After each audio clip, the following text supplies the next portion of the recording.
Setelah operasi tangkap tangan terhadap Wali Kota Madiun yang menghebohkan publik, gelombang penindakan Komisi Pemberantasan Korupsi ini rupanya belum berhenti, Tribuners.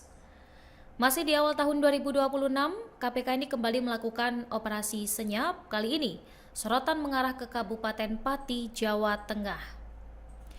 KPK membenarkan adanya kegiatan operasi tangkap tangan di wilayah Pati, Tribuners. Juru bicara KPK, Budi Prasetyo, menyampaikan bahwa OTT tersebut masih terus berprogres dan tim penindakan KPK masih berada di lapangan untuk melakukan pemeriksaan awal terhadap sejumlah pihak yang diamankan.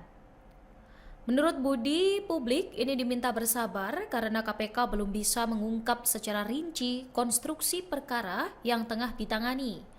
Namun, ia memastikan bahwa KPK akan membuka informasi secara lengkap setelah proses pemeriksaan awal selesai.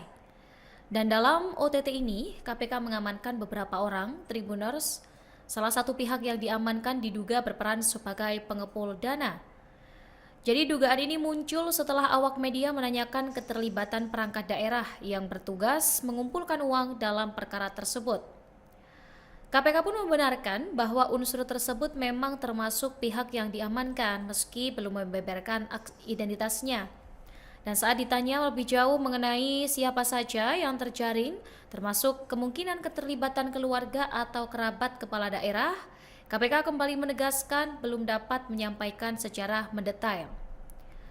Budi menyatakan seluruh informasi termasuk siapa saja pihak yang diperiksa dan peran masing-masing ini akan disampaikan secara resmi setelah proses pendalaman rampung.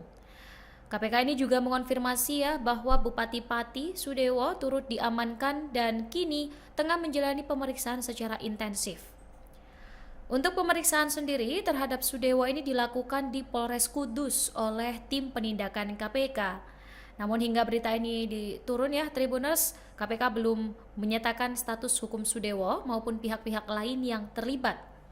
Karena saat ini memang fokus utama KPK adalah memastikan seluruh proses pemeriksaan berjalan sesuai prosedur. Dan tim ini masih mendalami alur dugaan perkara, termasuk asal-usul dana, kemudian pihak-pihak yang terlibat, serta mekanisme pengumpulan dana yang diduga menjadi objek OTT. KPK memastikan sesuai dengan ketentuan Kitab Undang-Undang Hukum Acara Pidana, lembaga anti rasuah memiliki waktu 1 kali 24 jam untuk menentukan status hukum para pihak yang diamankan. Apakah akan ditetapkan sebagai tersangka atau tidak, ini semuanya akan diumumkan secara terbuka kepada publik.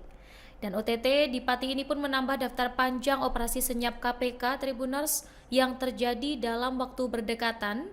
Karena setelah Wali Kota Madiun, kini perhatian publik kembali tertuju pada langkah lanjutan KPK di Jawa Tengah.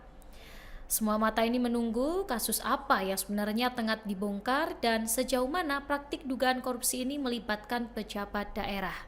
Download Tribun X sekarang, menghadirkan lokal menjadi Indonesia.